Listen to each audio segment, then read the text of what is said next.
Hi all, welcome to WB Institution. So in the video gate பத்தி brief-ஆ பார்க்கலாம். First of all, what is GATE? Graduate Aptitude Testing Engineering அப்படின்னு சொல்றாங்க. So நம்ம engineering third year fourth இயர்லேயே GATE exam start பண்ணிட்டோம், prepare பண்ண start பண்ணிட்டோம் அப்படின்னா இயர் எண்டிங்கில் ஒரு நல்ல ஜாபோ இல்லை வந்துட்டு ஹையர் ஸ்டடீஸ் போகலாம். பப்ளிக் செக்டர் யூனியன் அப்படிங்க பிஎஸ்யூ ஜாப்ஸ் பார்த்தோம் அப்படின்னா பெல்லு, ஐஓசிஎல், ஹெச்பிசிஎல். ஐஓசிஎல்னா Indian Oil Corporations of Limited, HPCL Hindustan Petroleum, ஓஎன்ஜிசினா Oil and Natural Gas, NTPC, BARC, ISRO, Indian Space Research Organisation. So இந்த மாதிரி கம்பெனிஸில் நல்லா வந்து நம்ம பிளேஸ் ஆகலாம்.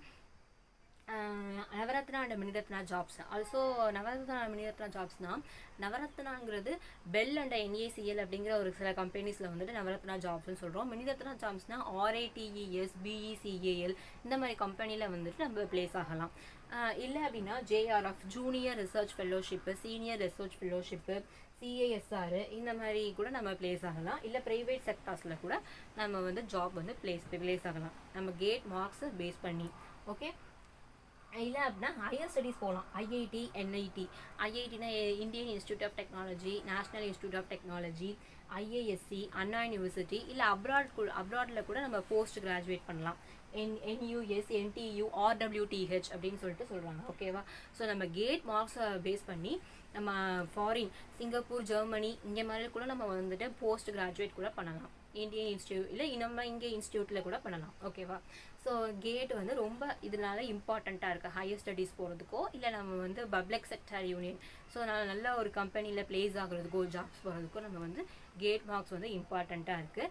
ஸோ நம்ம அடுத்து வந்துட்டு காம்படிட்டிவ் எக்ஸாம்ஸுமே வந்து கேட் வந்து யூஸ்ஃபுல்லாக இருக்குது. UPSC, IES, IAS, TNPSC, TRB, SSC, JE, AE இது எல்லாத்துக்குமே, ஆர்ஆர்பி, ஜேஇ. ஸோ இது எல்லாத்துக்குமே வந்து பார்த்திங்கன்னா காம்படிட்டிவ் எக்ஸாம்ஸ் கூட வந்து கேட் மார்க்ஸ் பேஸ் பண்ணி நம்மளுக்கு யூஸ்ஃபுல்லாக இருக்குது. ஓகேவா? எக்ஸாம்ஸ் அட்டன் பண்ணுறதுக்கு கூட யூஸ்ஃபுல்லாக இருக்குது. நம்ம கேட் வந்து ரொம்ப இம்பார்ட்டண்ட்டாக எதுக்கு சொல்கிறோம் அப்படின்னா ஹையர் ஸ்டடீஸ் பண்ணுறதுக்கு வந்து போஸ்ட் கிராஜுவேட் இப்போ ஐஐடி, என்ஐடியில் பண்ணோம் அப்படின்னா நம்மளுக்கு ஸ்டைஃபனோட நம்மளுக்கு வந்துட்டு நம்மளுக்கு போஸ்ட் கிராஜுவேட் பண்ணலாம்.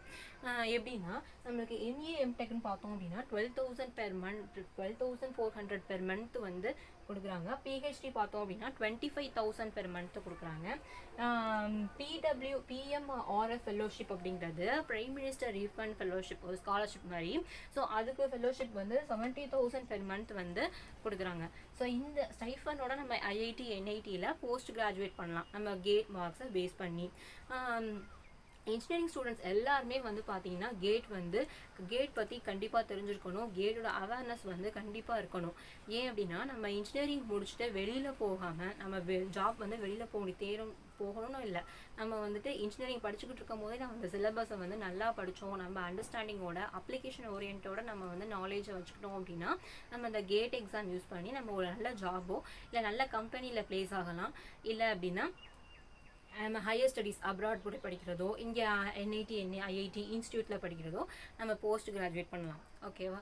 ஸோ அதனால கேட் வந்து ரொம்ப இம்பார்ட்டண்ட்டாக இருக்குது. ஸோ கேட் வந்து நம்மளோட நாலேஜ் அப்ளிகேஷன் ஓரியன்டாக நம்ம எப்படி இருக்கோம், அந்த 4 வருஷம் எப்படி படித்தோம் அப்படிங்கிறத பார்க்குறதுக்காக தான் கேட் எக்ஸாம் வந்து கண்டக்ட் பண்ணுறாங்க. ஓகேவா? ஸோ அதான் வந்து கேட் இம்பார்ட்டண்ட்டாக இருக்குது. கேட்டோட எக்ஸாம் பேட்டர்ன் பார்த்தோம் அப்படின்னா நெக்ஸ்ட்டு எக்ஸாம் பேட்டர்ன் என்ன மாதிரிலாம் இருக்கும் அப்படின்னா ஒன்றுமே இல்லை. நம்மளுக்கு வந்து ஃபஸ்ட்டு இப்போ ஜென்ரல் ஆப்டியூட் வந்து இருக்கும். ஜென்ரல் ஆப்டியூட் இருக்கும், 10 கொஸ்டின்ஸ் இருக்கும். அதாவது 10 கொஸ்டின்ஸ் டோட்டலாக 10 கொஸ்டின்ஸ் இருக்கும். 5 1 மார்க்கும், 5 2 மார்க்ஸும் இருக்கும். ஓகேவா? டோட்டலாக 15 மார்க்ஸ் இருக்கும். இல்லை அப்படின்னா நெக்ஸ்ட் வந்துட்டு இன்ஜினியரிங் மேத்தமெட்டிக்ஸ் இருக்கும். இன்ஜினியரிங் மேத்தமெட்டிக்ஸில் வந்துட்டு 10 கொஸ்டின்ஸ் அதே டிவைட் பண்ணியிருப்பாங்க. 1 மார்க் 5 இருக்கும், 2 மார்க் 5 இருக்கும், டோட்டலாக 15 மார்க்ஸ். ஓகேவா? டெக்னிக்கல்னு பார்த்தோம் அப்படின்னா 45 கொஸ்டின்ஸ். 45 கொஸ்டின்ஸ்னால் 21 மார்க்ஸும் 25 2 மார்க்ஸ் இருக்கும். டோட்டலாக 100 மார்க்ஸ் இருக்கும். ஓகேவா? ஸோ டெக்னிக்கல்னு பார்த்தோம் அப்படின்னா நீங்கள் என்ன டிபார்ட்மெண்ட், இசிஇ இல்லை கோர் சப்ஜெக்ட்ஸ் பேஸ் பண்ணி தான் நம்மளுக்கு அந்த 45 கொஸ்டின்ஸ் இருக்கும். அந்த கோர் சப்ஜெக்ட்ஸ்னால் இசிஇ, ட்ரிபிள்இயா இல்லை சிவில், மெக்கானிக்கல் இந்த மாதிரி. இன்ஜினியரிங் மேத்தமெட்டிக்ஸ் பார்த்தோம் அப்படின்னா M1, M2, M3, M4. So அதை பேஸ் பண்ணி நம்மளுக்கு கொஸ்டின்ஸ் இருக்கும். ஜென்ரல் ஆப்டி பார்த்தோம் அப்படின்னா இங்கிலீஷ் கிராமர், பேசிக் இங்கிலீஷ் கிராமர் பற்றி தான் இருக்கும். ஓகேவா? ரீசனிங் அந்த மாதிரி ஆப்டி வந்து நம்மளுக்கு கொஸ்டின்ஸில் கேட்டிருப்பாங்க. ஓகேவா? ஸோ அதான் வந்து இதோட எக்ஸாம் பேட்டர்ன். ஓகே, இது வந்து எக்ஸாம் பேட்டர்ன். ஸோ நெக்ஸ்ட் வந்துட்டு இதோட கொஸ்டின்ஸ் வந்து என்ன மாதிரி டைப்லலாம் இருக்கும், 3 விதமாக இருக்கு. Q, MSQ, NAT. எம்சிக்யூ அப்படின்னா multiple choice question. Multiple choice கொஸ்டின்றது ஒரு கொஸ்டினுக்கு 4 ஆப்ஷன்ஸ் இருக்கும் இல்லையா, அதில் ஏதாவது ஒன்று கரெக்டாக இருக்கும். ஸோ அதான் MCQ type question, objective type question. MSQ அப்படின்னு பார்த்தோம் அப்படின்னா multiple select question. Multiple select கொஸ்டின்ங்கிறது ஸோ ஒரு கொஸ்டினுக்கு 4 ஆப்ஷன்ஸில் ஸோ 2 ஆப்ஷன்ஸ்மே நம்மளுக்கு கரெக்டாக இருக்குது அப்படின்னா நம்ம 2மே சூஸ் பண்ணணும். நீங்கள் ஒன்று மட்டும் சூஸ் பண்ணீங்க அப்படின்னா அதுக்கு மார்க்ஸை கண்டிப்பாக கொடுக்க மாட்டாங்க. ஸோ அதான் மல்டிபிள் செலக்ட் கொஸ்டின். என்ஏடினா நியூமெரிக்கல் ஆன்சர் டைப், அதாவது ஃபில் இன் த பிளாங்க்ஸ் மாதிரி நம்மளுக்கு கொஸ்டின்ஸ் இருக்கும். இந்த மாதிரி 3 விதமாக கேட்டில் நம்மளுக்கு கொஸ்டின்ஸ் கேட்பாங்க. கேட்டில் கண்டிப்பாக நெகட்டிவ் மார்க்ஸ் இருக்குது. ஸோ நெகட்டிவ் மார்க்ஸ் பார்த்தீங்கன்னா ஒரு கொஸ்டினுக்கு நீங்கள் வந்து ராங் ஆன்சர் பண்ணிட்டீங்க அப்படின்னா ஒரு 1 மார்க் வந்து 0.33 வந்து மார்க் வந்து லெஸ் பண்ணுவாங்க. 2 மார்க் வந்து 2/3ங்கிற ரேஷியோவில் நம்மளுக்கு லெஸ் பண்ணுவாங்க. நெகட்டிவ் மார்க்ஸ் வந்து கேட்டில் கண்டிப்பாக உண்டு. ஓகேவா? How to study. So GATE வந்து எப்படி ப்ரிப்பேர் பண்ணலாம் அப்படிங்கிறத பார்க்கலாம். செல்ஃப் ஸ்டடி பண்ணலாம், இல்லை கோச்சிங் இன்ஸ்டியூட்டில் போகலாம், ஆன்லைன் கோர்சஸில் போய் ஜாயின் பண்ணிக்கலாம். இல்லை அப்படின்னா 80-20 பிரின்சிபல்னு சொல்கிறாங்க. அதாவது கேட் நீங்கள் ஃபஸ்ட்டு வந்துட்டு ஒரு உங்களோட ப்ரிப்பரேஷனை பிளான் பண்ணிக்கணும், எப்படி நம்ம படிக்க போகிறோம் அப்படின்னு. நம்மளுக்கு ஜாப் போகணும், நம்ம டிகிரி முடிச்சுட்டு ஜாப் போகணும் அப்படின்னா ஸோ அதை எய்ம் பண்ணி நம்ம அந்த மார்க்ஸ் ஸ்கோர் பண்ணுற வரைக்கும் நம்ம கேட் வந்து ப்ரிப்பேர் பண்ணணும். இல்லை ஹையர் ஸ்டடீஸ் போகணும் அப்படின்னா நீங்கள் அதை எய்ம் பண்ணணும். ஓகேவா? அதான் 80-20 2023க்கான நோட்டிஃபிகேஷன் வந்து என்னென்னா ஆன்லைன் அப்ளிகேஷன் ப்ராசஸ் வந்து 30th August 2022 ஸ்டார்ட் ஆகுது. க்ளோசிங் டேட் வந்து பார்த்தீங்கன்னா 7th October, next month October தான். கேட்டோட அட்மிட் கார்டு வந்து 3rd Jan. So exam date வந்து பார்த்தீங்கன்னா 4th, 5th, 11th, 12th February.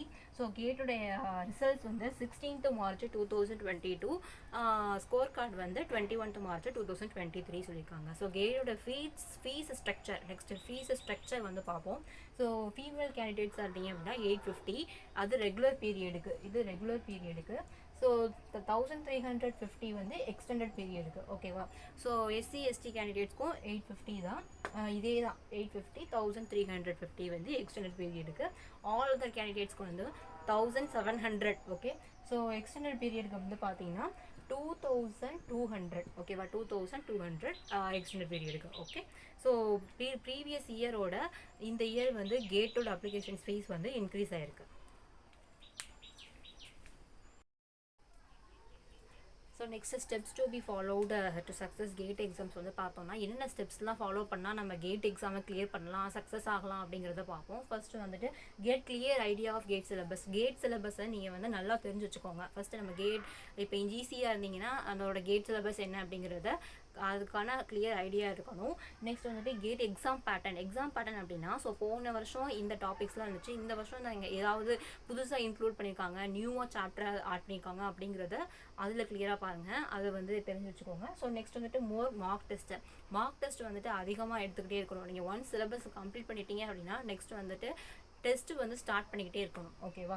So next வந்துட்டு அவாய்ட் ரீடிங் பிஃபோர். அதாவது நியூவாக ஒரு டாப்பிக்கை வந்து ஒரு 6 days இருக்குது, கேட் எக்ஸாம்ஸ் ஒரு 50 days இருக்குது அப்படின்னா அது அப்போது வந்து நம்ம வந்து ஒரு நியூவாக ஒரு டாப்பிக்கை வந்து படிக்கிறதோ வந்து அவாய்ட் பண்ணணும். So next be confident. உங்களோட ப்ரிப்பரேஷனில் வந்துட்டு நல்லா கான்ஃபிடென்ட்டாக இருங்க. ப்ரிப்பரேஷன் அப்போது நம்மளால் வந்து ஒரு நல்ல பாசிட்டிவ் தாட்ஸ் வந்து கண்டிப்பாக இருக்கணும். நம்மளால் முடியும் அப்படிங்கிற தாட்ஸ் வந்து கண்டிப்பாக இருக்கணும். ஸோ நெக்ஸ்ட் வந்துட்டு பர்ச்சேஸ் ரிசோர்ஸபிள், அதாவது ஆன்லைன் டெஸ்ட் சீரீஸ். ஸோ ஆன்லைனில் நிறைய வந்து டெஸ்ட் சீரீஸ் இருக்குது. ஸோ அதெல்லாம் நீங்கள் வந்து யூஸ் பண்ணிக்கணும். ஸ்டாண்டர்ட் புக்ஸ், உங்களோட வந்து ஃபாரின் ஆத்தர் புக்ஸை வந்து நல்லா ஸ்டாண்டர்ட் புக்ஸை வந்து ரெஃபர் பண்ணணும். அதுலேருந்து நம்ம நோட்ஸ் வந்து எடுத்துக்கணும். ஒவ்வொரு சப்ஜெக்ட்ஸும் நோட்ஸ் எடுத்துக்கணும். நோட்ஸ் எடுத்ததுக்கப்புறம் நெக்ஸ்ட் அதை ரிவைஸ் பண்ணிகிட்டே இருக்கணும். ஓகேவா?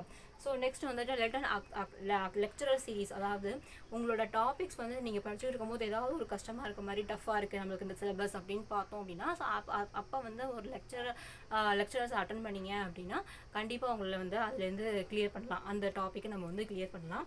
ஸோ நெக்ஸ்ட் வந்துட்டு ஃபினிஷ் கம்ப்ளீட் டெஸ்ட்டு டில் அக்டோபர். அதாவது இப்போ நம்ம எக்ஸாம் வந்து அக்டோபர் நெக்ஸ்ட்டு ஜானில் இருக்குது அப்படின்னா நம்ம முன்னாடியே நவம்பர்லேயே நம்ம வந்து எல்லா சிலபஸையும் கம்ப்ளீட் பண்ணணும். ப்ராக்டிஸ் இன்ஜினியரிங் மேத்தமெட்டிக்ஸும் ஆப்டியும் வந்து பார்த்தீங்கன்னா ப்ராக்டிஸ் பண்ணிக்கிட்டே இருக்கணும். அப்போ தான் அதில் வந்துட்டு ஈஸியாக ஸ்கோர் பண்ண முடியும். ஸோ நெக்ஸ்ட் வந்துட்டு நீங்கள் சிலபஸ் ஒன்ஸ் கம்ப்ளீட் பண்ணதுலேருந்து ஸோ நெக்ஸ்ட் மந்த்லேருந்து டெஸ்ட் சீரீஸை ஸ்டார்ட் பண்ணிடணும். இப்போ 3rd Janல வந்து நம்மளுக்கு வந்து எக்ஸாம் அப்படின்னா நம்ம அக்டோபர்லேயே எல்லா சிலபஸும் முடிச்சுட்டு அதுக்கப்புறம் நீங்கள் வந்து டெஸ்ட்டுக்கான டைமை வந்து ஒதுக்கிடணும். டெய்லி இண்டிவிஜுவலாக ஓனாக ஒவ்வொரு சப்ஜெக்ட்டுக்கும் நீங்கள் வந்து டெஸ்ட் எடுத்துக்கிட்டே இருக்கணும். ஓகேவா? ஸோ டெஸ்ட்டு வந்து கண்டிப்பாக நீங்கள் வந்து ஆன்லைன் டெஸ்ட்டு சீரீஸோ ஸோ ஏதோ நம்ம வந்து கண்டிப்பாக மார்க் டெஸ்ட்டோ கண்டிப்பாக வந்து எடுத்துக்கிட்டே இருக்கணும். ஸோ இந்த ஸ்டெப்ஸ்லாம் ஃபாலோ பண்ணிங்க அப்படின்னா கண்டிப்பாக உங்களால் இந்த கேட் எக்ஸாமை வந்து கிளியர் பண்ண முடியும். 2023 பார்ட்டிசிபேட் பண்ணுற எல்லாருக்குமே என்னோட all the best. So GATE வந்து ஒரு ஈஸியான எக்ஸாம் தான். ஸோ டஃப்பு கிடையாது. நம்ம வந்து ஒரு எந்த அளவுக்கு நம்ம வந்து எஃபோர்ட் போடுறோமோ அந்தளவுக்கு நமக்கு வந்து கண்டிப்பாக ரிசல்ட்ஸ் இருக்கும். ஸோ கண்டிப்பாக இன்ஜினியரிங் கிராஜுவேட்ஸ் எல்லாருமே வந்து கேட் எக்ஸாம் வந்து ட்ரை பண்ணுங்கள். Okay, thank you. இந்த வீடியோ உங்களுக்கு யூஸ்ஃபுல்லாக இருக்கும்னு நினைக்கிறேன்.